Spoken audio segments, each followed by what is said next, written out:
How's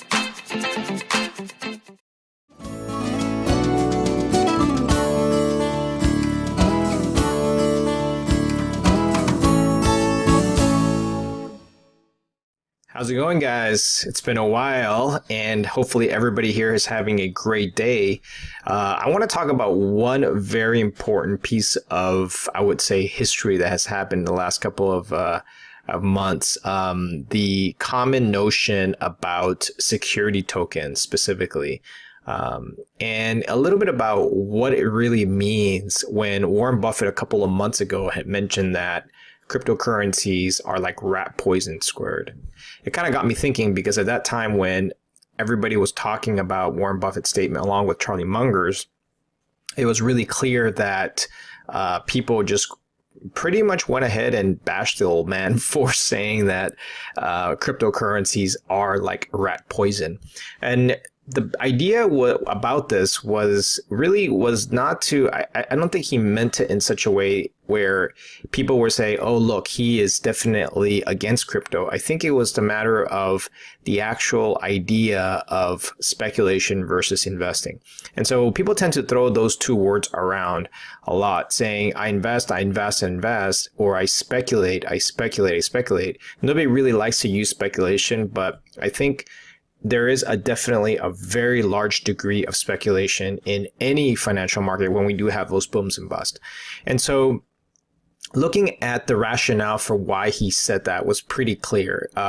Cryptocurrencies don't have any sort of cash generating aspect to it. And so as we move forward into 2019, this is going to be a huge part of it, because if you don't incentivize the user to hold the token besides just capital appreciation, then what ends up happening is that it will kind of lend itself towards speculation, which is what we saw back here this past year. And so a lot of people are still under the idea that cryptocurrencies have to be some form of, they have to appreciate in price because people use them. The problem with that statement is that there really isn't any sort of cash flowing piece to that that's going to attract institutions. Now, I'm definitely a long-term cryptocurrency user, but in terms of the actual ownership of it, and if we're going to say that institutions are coming, so-and-so hedge fund's going to come in and buy out these cryptos. The problem with that statement is that there is no way for me to legitimately convince someone who has some serious money that this is going to be a long-term investment. And so when Buffett was really talking about that a couple of months ago, and then Bill Gates and then the entire trio with Charlie Munger were talking about this, it was very clear that they basically have a different definition of investing versus speculation. And investing, generally speaking, has different forms of it. One of them being that it actually has to generate cash. So if I go ahead and buy Bitcoin and Bitcoin doesn't buy anything, then it's no different than buying gold.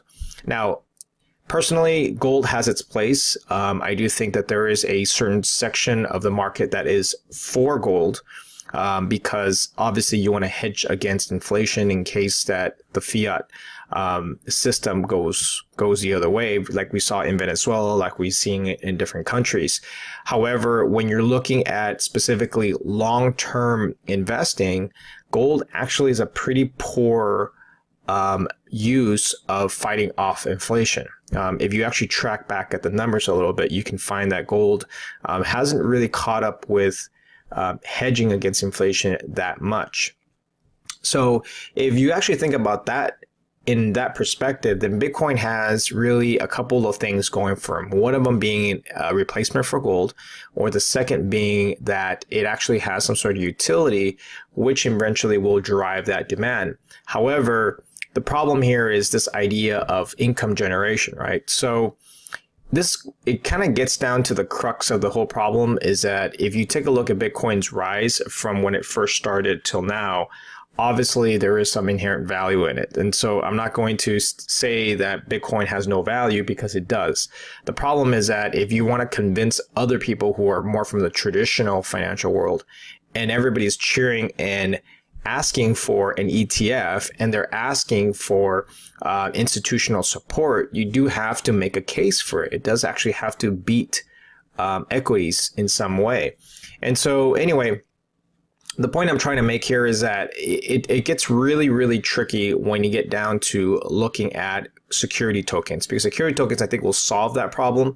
But at the same time, people have to be really careful when they're crafting these security tokens, because what they have to do is provide some sort of ownership and some sort of income generation that's going to allow that token to rise in value and not just speculation. Now, again, the coin can actually run even without any sort of cash flow generating piece to that. So, for example, Ether, Bitcoin, EOS, any of the top 5 coins, generally speaking, have risen from little to no value to a couple of $1 billion. So that in itself is very good, and I'm actually pretty surprised, because generally speaking, at the institutional level, they would not hold on to it unless it were a store of value.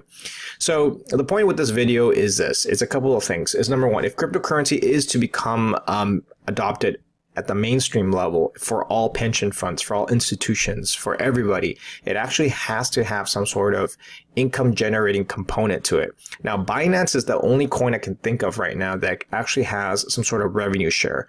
And the way they do that is by burning the coin to offset to remove the circulating supply, so that you can actually partake in the actual fees and profits that they get. Some of the other coins and tokens don't really have that. So if some of the other tokens can actually implement that, I think that's definitely going to allow that token to really appreciate in price, and not only appreciate, but sustainable.